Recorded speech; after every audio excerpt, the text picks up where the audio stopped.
Hey, everybody, good morning and welcome to another weekly community webinar. I'm Tim Maitland, Chief Revenue Officer here at MarketScale, and I am so excited to have everybody back for yet another great week of community building. I start off every show by just reminding everybody about community. The essence of the show, the purpose of the show is to help transform B2B, right? For too long, B2B has been boring. It has been technical. It has been dry. And we are leading a movement, all of us here in this chat, about transforming B2B to be more community driven, to be more people driven. Because in the end, people don't buy from companies, they buy from people. You sell to people. So today I'm very excited. We have another really engaging show. We're going to talk about some timely items in the news. We're going to walk through couple examples of what we mean by community and community generated content. And then we have our very own VP of Client Services, Brandon Morgan, who's going to come on and just kind of lend his voice to what he sees, right? Brandon helps serve literally hundreds of podcast channels and leads thousands of roundtables a year with very technical, very niche B2B companies. So what better person to learn from? And we'll challenge him too. We'll ask questions that a lot of marketers and a lot of executives have. But I'll go ahead and bring on my PowerPoint here, and we'll just kind of jump right in to the first news story. So today we're talking about all things community, and the purpose of today is turning experts into content creators, right? That's the theme of the episode, experts into content creators. And we see that all over the place, right? You look at what you engage with in your personal life, whether it's YouTube or Instagram or your kids or some of you on TikTok. It's all about creators, right? Folks just like me and you creating. Well, this was a pretty interesting story. Obviously, with the growth of platforms like TikTok, just continuously growing year over year, the biggest difference with TikTok and something like Facebook, a little bit more traditional on the social media side, is TikTok is all about creators, right? It's creating dance moves, it's creating recipes, it's creating movements, right? It's creating fun challenges, and it's allowing those to go viral. And TikTok's basis is created on that. Now, what's happened with Facebook is they really relied on heavy advertising, right? Everybody knows the Facebook ads. And with what's happening in the advertising industry, naturally, Facebook needed to respond. They had to kind of pivot out of being so advertising focused. So what they've done with BuzzFeed is they've made a little $10 million deal, and it's going to continue to pour into more money in this. But they have BuzzFeed training content creators to come over to the Meta, the Facebook Meta platform. So literally, Facebook wants to not just be a platform for you to connect with old groups and old friends, but to also be a source for you to be inspired, to learn from creators, but also become a creator yourself. And that's kind of the movement of what we see that's taking place in B2B, right? No longer is B2B focused so heavily on this traditional side. It's really focused on community engagement, creators and experts going to market with their voices. So let's kind of pause and look at that traditional marketing and kind of what I mean by it not being the focal point or really outlets that are working nowadays. You look at advertising. I don't think advertising has had a harder period than now because it's not how people want to be engaged. Think about it. You watch more YouTube videos than ever. What's the first thing you do when that YouTube video pops up and that ad's playing? You look at the bottom right of the screen, you skip it, right? What's the first thing you do when you're watching, football, maybe outside of the Super Bowl, because heck, everyone loves those commercials. What's the first thing you do when it goes to commercial break? You go up to the kitchen, you grab that next Miller Lite out of the fridge, or you refill that salsa bowl. It's because we don't want to be persuaded as people. We want to be educated. So when you look at the traditional landscape of B2B, advertising is declining faster than ever.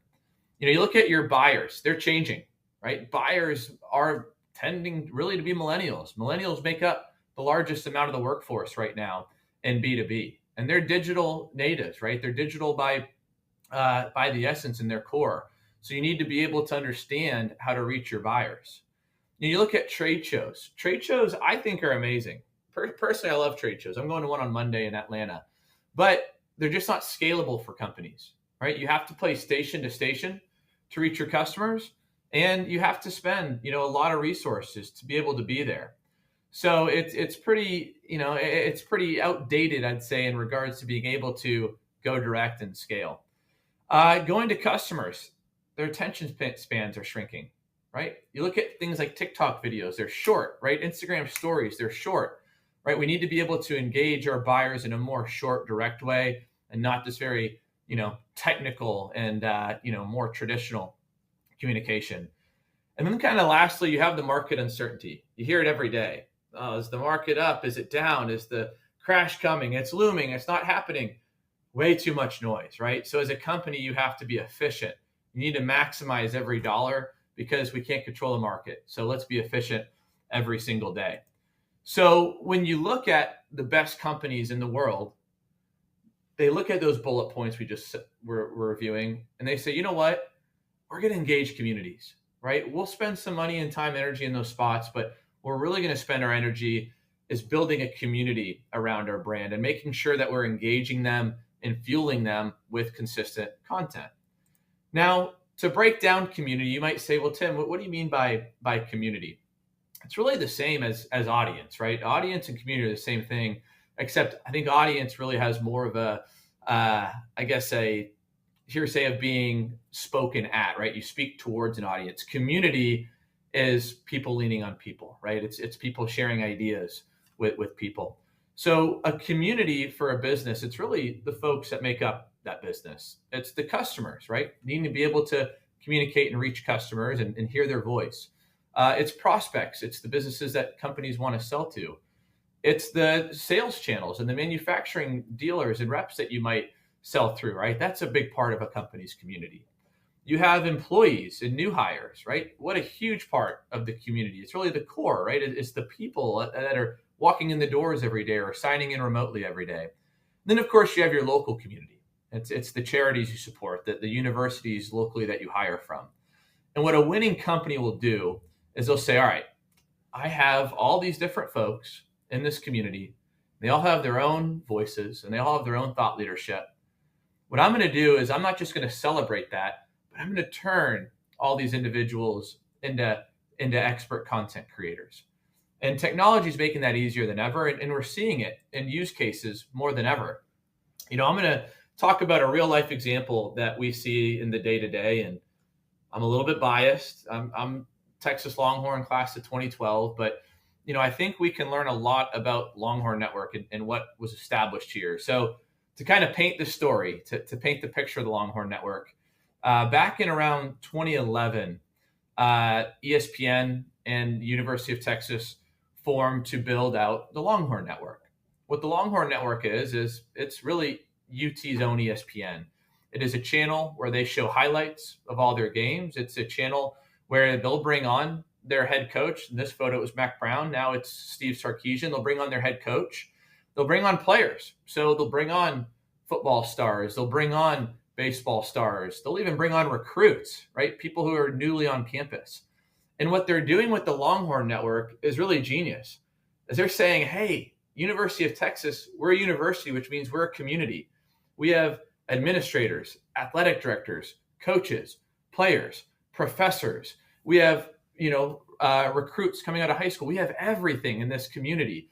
Well, let's let this be a platform where everybody get their voices heard, right? Mac Brown at that point when they launched is coming on and he's educating about their school and their locker room and their culture and their winning tradition. And it doesn't matter if it's 9 a.m. or 9 p.m., every household in America is able to hear the University of Texas community's voices on their cell phones, on their TVs. It doesn't matter where they are. Now, what's amazing about this is the famous story is University of Texas' biggest rival are the fighting Texas A&M Aggies. And their whole issue was, hey, college football, NCAA, this isn't fair. University of Texas isn't going within the boundaries of recruiting. We can only call recruits so many times a year and so much within a period. We can only send so many emails. We can only send so much mail. But yet Mac Brown at this time and, at that time, Colt McCoy, they can hop on whenever the heck they want and get their brand and get their sales pitch, if you will, into the household of all these recruits, the household of all these potential donors, in the household of all these charity groups, in the household of all these future students. They said that is not fair. Well, Texas A&M, they end up getting frustrated. They leave the network, and University of Texas continues to have this network, and other conferences and other schools are now building their own. So it is an unfair advantage when you are a company and you could say, hey, you know what? We have this great community. We're going to put on our own live roundtables. We're going to create our own video sound bites. And it's going to be the people of our company doing so. And that's what's so powerful about media today, is you can all do this, right? You can all unlock your experts in your community to become content creators. This is a really cool piece that I enjoy. This is Dr. Patrick Reish out of Washington University. And, Doctor here, he is a thought leader. He is a professor, and he has a huge passion in all things sports. And 1 minute, here he is on CNBC, lending his voice, talking about the World Cup and, the idea if it's going to return to the Middle East at any point or not. And then the next minute, here he is on MarketScale, and he's creating engaging media that is helping our community, and he's lending his voice to our community. And what MarketScale has enabled is allowed Patrick Reish, Dr. Reish, to share his voice to the MarketScale community and the B2B community in full. Here's another example, Chef Andre Natera. Andre Natera, he was the executive chef at the Fairmont in Austin, which is, I believe, one of the biggest hotels, and for sure one of the biggest kitchens in the world, in the hospitality world. And here's Andre Natera educating and teaching and becoming a content creator. And every business has the ability of doing this, right? It's really not that hard. You just need the right technology and the right tools to do so. And that's MarketScale's mission, right? We built a platform called MarketScale Studio with really one mission in mind. It's to turn experts in the community into content creators through sound bites and through podcasts and through live roundtables and all. So today, to kind of talk about how every company can do this, to shed light to some of the areas of struggle and to answer frequently asked questions that marketers have, we're going to loop in our special guest. Like I mentioned at the start, he's our Vice President of Client Services, Brandon Morgan. So let's go ahead and bring Brandon here up on the stage. Brandon, hey, Tim. How are you doing today? Thanks for having me. I'm really excited to talk with everyone and hopefully answer a few questions. I think you teed things up really well. Even I learned a little bit in that presentation. Hey, good, right? The first rule of sales is to be an educator. So hopefully I'm doing something right. But, Brandon, let's jump in. This whole conversation I've been talking about turning experts into content creators. If you could just shed light to, what does that really mean? And is it a whole company-wide initiative or really just a marketing initiative? Well, Tim, it's a great question. And I think that the funny thing about this is your experts have already been your creators, but they've been behind the scenes. And what I mean by that is I'm going to share what used to happen when companies were writing a blog, for instance, right? 5, 10 years ago, everyone was writing a lot of blogs. And the way that a company like MarketScale might elicit the information needed to help fulfill, a blog being written is we would hop on the phone with your engineer. We'd hop on the phone with an expert, with a product manager, and we would listen to them talk about these products. And I remember it so vividly. One time I was sitting on a call with an engineer describing one of our clients' products. And at the end of it, I said, geez, you pretty much put it perfectly. If I could have just bottled that up and put the audio out for you guys, there's nothing left to be said. We have no business trying to recreate this. Your expert said it for you. So that's what's happening today is the experts are coming to the forefront. They have always been the creators, but now we're giving you the tools and the confidence to allow them to market on behalf of your business.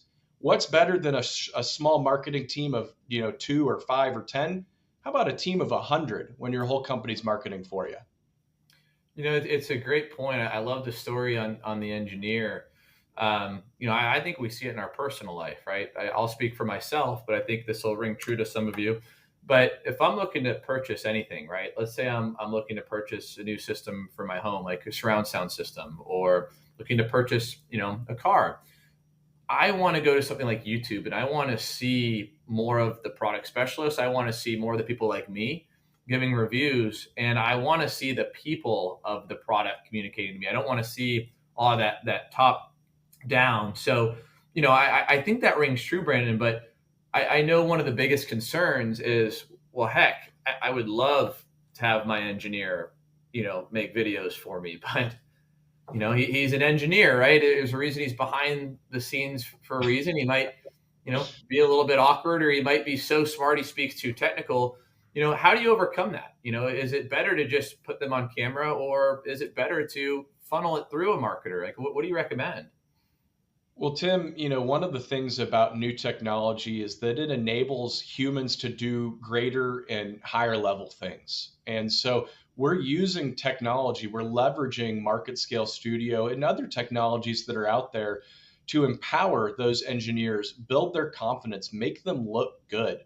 And beyond that, MarketScale is going to provide that coaching, that guidance. We're going to be in your corner when that engineer is about to go out on camera. But the funny thing about it, Tim, is that a lot of times when you get that person on camera for the first time, you're amazed at what actually happens because passion comes through. People can sense true passion. They know when you're faking it. It's the reason advertising doesn't work. But when you get the engineer on there and he's passionately describing what makes your product so great, that is going to resonate with your audience. So it's a combination of technology, guiding and coaching from a strategic partner, and then just plain old getting out there and giving it a shot, right? You got to try it before you knock it. For sure. There's this company, Clayval. Talk about industrial, very Yeah, technical, right? Manufacturing pumps that go into massive aircraft carriers and fire trucks and planes of all kinds. But, their podcast channel, they have a gentleman, I'll say his full name because it's such a cool story, Roger Law. And, he's on the back end of his career, and, but he's had probably a 40-year career in manufacturing valves and designing valves, and has probably been, a trailblazer in this space over the last several decades. And you take a guy like Roger, not to stereotype, but he's probably not the biggest podcast listener, right? If I had to guess. But what is he? He's an incredibly knowledgeable source.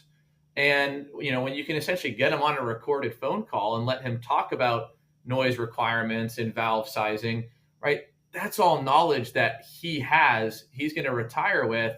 But if he can just gift that to publishing with the company, now the community's accessing it, right? Customers are learning from it. Prospects are understanding Clayval a little bit more. That sales guy who can't speak the technical, he's now using Roger's voice. And, to your point, the passion is now helping the company better communicate and become better teachers. absolutely. It's more authentic. And, beyond that, I've Mm-hmm. found in our work with technical B2B companies that there are actually niche communities around highly Yeah. technical products and highly technical service areas. So you might think, that the valve industry, they're not going to listen to a podcast, they're not going to watch a video. But you come to find out that they're more passionate than industries that you may assume will do those sorts of things. We had a customer that sold into the waste management industry, and they surprised even me by saying, "You're not going to believe this, but the garbage truck guys, the guys literally riding around on the back of the garbage truck, are like this niche, passionate community. They've got Facebook groups, they've got Instagram channels, all of these things." So don't sell yourself short just because you think you're in a more, I guess, dull B2B industry. There is passion there to be found. So do you think, you'll sometimes you'll see somebody post on LinkedIn, right? A random thought leader or somebody passionate about content. They'll say authenticity is the new technical. Do you think kind of what you've shined a light on is that's the reason why is people might get bored in the technical, or they might not engage with the technical, and they'll take that quirky engineer because it's truly authentic. It's who they are and it's what they're passionate on. Well, and I think that a lot of times focusing on the technical is focusing on marketing to your competitors and not your Yeah. customers. So a lot of Interesting. times your customers, they assume that if you're in the decision quadrant with your competitors that you've got the technical part of it covered, right? So how are you going to differentiate yourself? It's not usually on bits and bytes. I mean, it may be in certain industries, but you just have to think about, what am I doing differently that's setting me apart? 100%. Now, there's tools out there, right? I know a lot of marketers or executives might say, well, great, I get it, but how can I coordinate my sales team making their own videos? How can I coordinate my engineers? Do I need to set up our studio? That doesn't sound very scalable. MarketScale Studio, for example, is a platform that, you help design, being on the client side. How can a tool like Studio, or maybe there's some other tools that you can recommend, help take this idea of community generated content and make it easy? Well, Tim, the entire genesis of MarketScale Studio was to decentralize the marketer's efforts. So, Mhm. understanding that the marketer has a lot of things on their plates, and that right now, all things marketing largely are reliant upon them taking action and really them leading the charge. The concept of MarketScale Studio is that everyone has a voice, everyone can create content, and we're going to make it easy for everyone to do so. So now the marketer themselves can be more of the conductor of an orchestra, and they can point to the different passionate individuals that make up their organization and simply ask them questions about the various topics that are relevant and timely for that business. So you're capturing that content for your own internal experts. But I know something that we wanted to tease out a little bit today is that we're going to be taking that a step further here very soon, because Mhm. we recognize, I mean, Tim, you pointed it out earlier, your community is not just your internal employees, it's also the third party industry experts, academia, organizations that are trade associations, everyone that makes up your industry are part of your community. So I am going to tease that MarketScale has something coming very soon that's going to take some of that same ability that you have to request media from your internal teams and start requesting it from some of those external parties as facilitated by MarketScale. So I'm very excited about that, Tim. I'll let you take it back from here. We're not going to divulge too much, but I'm You're gonna excited dangle that? about Gosh, yeah, yeah, heck, let's just launch it today. I yeah, need to see it for myself too. yeah. But I think though, Brandon, one of the dilemmas, I'm just going to think as the marketer, right? I'm going to think as the marketer. I am that billion-dollar business, right? Everything I say has to be accurate. Everything I say has to be on brand. And yeah, I'm a little bit nervous of my engineer recording remotely from just their webcam from home or their iPhone, on the actual manufacturing floor.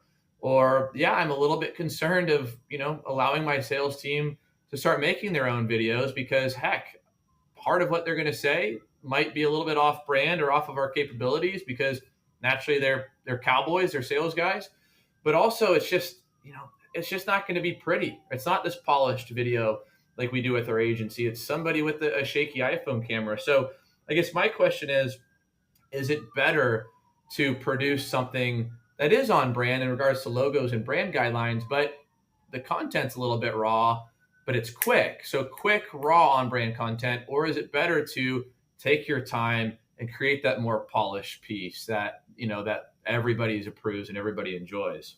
Well, let me ask you this. You look at social media, TikTok, Instagram, Yeah.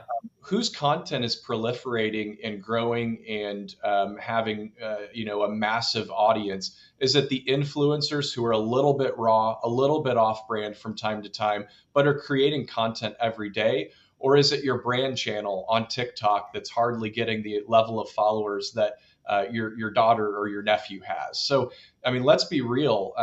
We see this playing out in our own personal lives, and somehow we divorce it from our work lives. But we can't do that if we're going to be successful. I do think that a couple notes on the quality and things of that nature. I mean, look, I don't know for anyone who has an iPhone 14, for instance, the quality's pretty much there.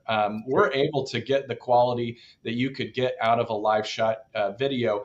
And just consider this. You've spent $10,000 on a video production. You've shown up that day. Maybe someone was sick, someone traveled, was delayed. You don't quite have all the right people there, but you've got who you've got. You do the video, and guess what? Even on that video, there's still a couple things here and there that need to be cut, a couple things off brand, and so forth. You just invested $10,000, a lot of people's time, and you're going to get a good video out of it. Not to say it's not going to be successful, but let's look at the alternative. If you're submitting something remotely, you're using the right technology, you're leveraging MarketScale Studio, Yep. everyone can record on their own time, on their own schedule. We can get every person that we want to include in that video. We can get more people than we would be able to get in an on-site video.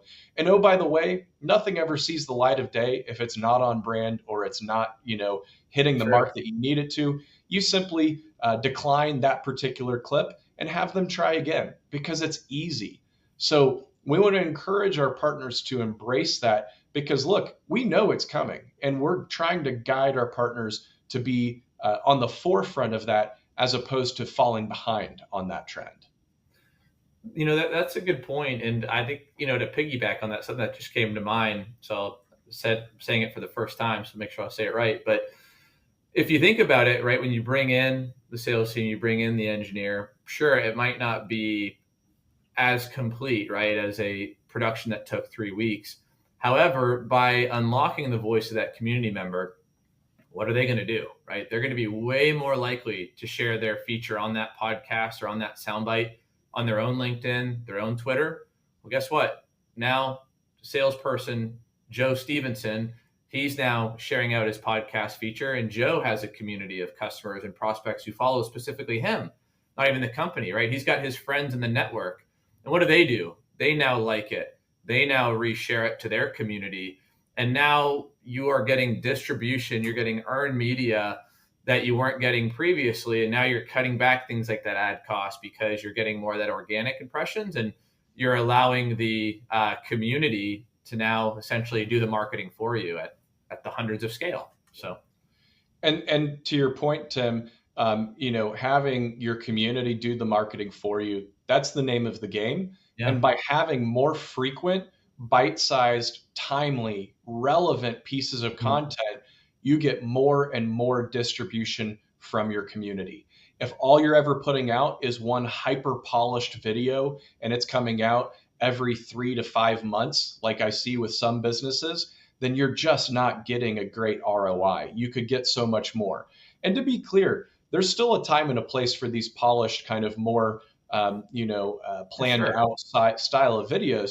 We're just suggesting that on average, you're going to get a higher ROI and more mileage out of the consistent content creation that features your people, that features actual humans that are describing their passion, describing your products, and engaging with your community members. Exactly right. And so to kind of close up, Brandon, let's pretend I'm a marketer and, I watch this today, or I don't even need to be in marketing, right? It could be HR, it could be, sales, it could be any department, really. I'm saying, all right, I love the idea of decentralized, right? I see how turning everybody into a content creator is going to save me time, see how it's going to be more personable for our brand. I understand how they're going to, push that out to their community. But, I need a little bit of a nudge. Where do I start? How do I bring this up? Because I'm at an old school, B2B manufacturing company. How do you kind of give a nudge to that leader at the company that says, all right, I got to bring this to my team, but they might not be on board? What advice do you have for them? Well, first of all, it starts with the data. All of the data, including what you showed at the beginning of this presentation, speaks to the fact that the short form content is winning, that there's a higher ROI on the items that you can build for your community with consistency. Episodic content performs better. So start with the data and present the case to leadership just based on good old fashioned data. Then beyond that, you think about, okay, well, my folks aren't going to participate. We always recommend find a champion. There's someone in your business that's already doing this, and you may not realize it, and champion it around that person. And as you often can, you see, and Tim, I'm sure you can attest to this, if one salesperson finds a lot of success by doing something that no one else is doing, the others will pretty quickly follow suit. So find that champion, use data to build your case, and then finally, partner with someone that can help guide you and give you the tools, the technology, the coaching, and the confidence to make this a success. I think if you package those things together, you've really built out a great plan and a great case for building engaging thought leadership and community media. I love it. I love it. Spot on. Use those champions, and then it's the flywheel effect, or it's like technology, right? I mean, with any sort of technology you have, you're going to have the early adopters. In this case, those are your champions. They're going to set the tone, and then the lagger is going to come behind, and now it's the Jim Collins flywheel effect, right? You've created a force that is now unstoppable. But well, Brandon, thank you so much for joining our show. We can't wait to see those studio updates that you teased. You dangled that carrot in front of us, but I really appreciate your time and your thought leadership on the show today. Absolutely, Tim. It's been a pleasure. Thanks for having me, and can't wait to join the next one and share the big news with everyone. Absolutely. Absolutely. Well, that wraps up another week of our community building webinar.